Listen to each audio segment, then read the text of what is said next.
சிந்து வீட்ல கஷ்டப்படுறதெல்லாம் பார்த்துட்டு பொறுக்க முடியாத சிவா, தான் மனசுல உள்ளதெல்லாம் அன்னபூர்ணி பெரியம்மா கிட்ட சொல்லி ஆகணும்னு சொல்லிட்டு அன்னபூர்ணி கிட்ட போறாங்க. சிவாவ பார்த்ததும் "அன்னபூர்ணி என்னாச்சுயா? உன் முகம்லாம் வாட்டமா இருக்கு" அப்படின்னு சொல்லிட்டு கேட்குறாங்க.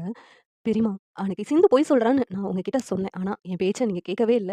நீங்க சிந்து கழுத்துல தாலி கட்ட சொன்னீங்க. நானும் சிந்து கழுத்துல தாலி கட்டுனேன். இன்னைக்கும் சிந்து கூட சேர்ந்து வாழணும்னு நான் முடிவு எடுத்திருக்கேன். ஆனா, நீங்க சிந்துவ டிவோர்ஸ் பண்ணணும்னு சொல்லிட்டு ஒரு டிவோர்ஸ் பேப்பர் நீட்டி சைன் போட சொன்னீங்க. நான் சைன் போட்டேன். ஆனா, கடைசி வரைக்கும் என் மனசுல என்ன இருக்குன்னு சொல்லிட்டு நீங்க கேட்கவே இல்லல்ல பெரியம்மா. எல்லாமே நீங்களே முடிவு எடுத்துக்கிட்டீங்களே பெரியம்மா. இது என்னுடைய வாழ்க்கை. என்னுடைய வாழ்க்கைய பத்தி நீங்க கொஞ்சம் கூட யோசிக்கவே இல்லல்ல பெரியம்மா. நீங்க எடுத்த முடிவுனால என் வாழ்க்கை பாழா போயிடுச்சு பெரியம்மா" அப்படின்ட்டு சிவா அழுகுறாங்க. உடனே அன்னபூர்ணி இருந்துகிட்டு "என்ன சிவா சொல்ற? நான் எடுத்த முடிவு வாழ்க்கைய பாழாக்கிடுச்சுன்னு சொல்றியா? சிவா என்ன மன்னிச்சுடுயா. உன் மனசுல என்ன இருக்குன்னு தெரியாம நான் ஒரு தப்பான முடிவெடுத்து உன் வாழ்க்கைய பாழாக்கி வச்சிருக்கேன். என்ன மன்னிச்சுடுயா" அப்படின்னு சொல்லிட்டு சிந்து அழுகுறாங்க. உடனே சிவா இருந்துட்டு, "பெரியம்மா இங்க பாருங்க. இப்ப கூட நான் எதுக்காக சொன்னேன்னா, சிந்து இங்க கஷ்டப்படுறத என்னால பார்த்துக்கிட்டு சும்மா இருக்க முடியல பெரியம்மா. அதான் என் மனசுல உள்ளதெல்லாம் நான் உங்ககிட்ட சொல்லி ஆகணும்னு வந்து சொன்னேன். சிந்துவ மனைவிய ஏத்துக்கிட்டு அவ கூட சேர்ந்து வாழ்றதுக்கு உனக்கு சம்மதமாயா?" அப்படின்னு சொல்லிட்டு கேட்குறாங்க. "ஆமா பெரியம்மா. நான் சிந்துவ மனைவியா ஏத்துக்கிட்டேன். இத நான் அவகிட்டயே சொல்லிட்டேன். அதுக்கு பிறகு தான் இதெல்லாம் நடந்துருச்சு. என்னால உங்க பேச்சையும் மீற முடியாம, சிந்துவையும் ஏத்துக்க முடியாம, இப்படி ஒரு வாழ்க்கை என்னால வாழ முடியல பெரியம்மா" அப்படின்னு சிவா சொல்லிக்கிட்டு இருக்காங்க. "என்ன மன்னிச்சுடுயா.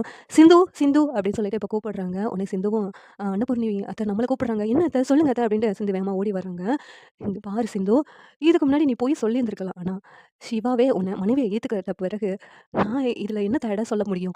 நீங்க 2 பேரும் சேர்ந்து வாழணும்னு நான் ஆசைப்படுறேன். சிவா மனசுலயே நீ தான் இருக்கிற. நீங்க 2 பேரும் சந்தோஷமா வாழணும். நான் உன்ன மருமகளா ஏத்துக்கிட்டேன்" அப்படின்னு சிந்து மருமகளா ஏத்துக்கிறாங்க. சிந்துவ அன்னபூர்ணி ஏத்துக்கிட்டதுனால சிந்துவும் சிவாவும் ரொம்ப சந்தோஷமா இருக்காங்க. இந்த நேரத்துல இதெல்லாம் பார்த்துட்டு மகா, "நீங்க பண்றது கொஞ்சம் கூட சரியில்லக்கா. இவ போய் சொல்லி சிவாவோட வாழ்க்கைய பாழாக்கியிருக்கா. அப்படி இருக்கும்போது இவ சிவா கூட சேர்ந்து வாழணும்னு சொல்றீங்களே" அப்படின்ட்டு இங்க மகா கோவமா சொல்றாங்க. இதெல்லாம் பார்த்துட்டு இருந்த ஆறுமுகம், "அவங்க 2 பேரும் சேர்ந்து வாழ்றது தான் நல்லது சித்தி" அப்படிங்கிறாங்க. அன்னபூர்ணி வந்துட்டு, "சிவாவோட விருப்பம் தான் என்னுடைய விருப்பம். இதுக்கு யாரும் மறுத்து பேசக்கூடாது" அப்படின்னு சொல்லிட்டு அன்னபூர்ணி சொன்னதும், மகா என்ன பண்ணன்னு தெரியாம கோவத்தோட இருக்காங்க. இந்த சீரியல் எப்படி இருந்தா நல்லாருக்கும் நீங்க நினைக்கிறீங்கன்னு கமெண்ட் பண்ணுங்க. இந்த வீடியோ பிடிச்சிருந்தா லைக் பண்ணுங்க, ஷேர் பண்ணுங்க, சப்ஸ்கிரைப் பண்ணுங்க. Thank you.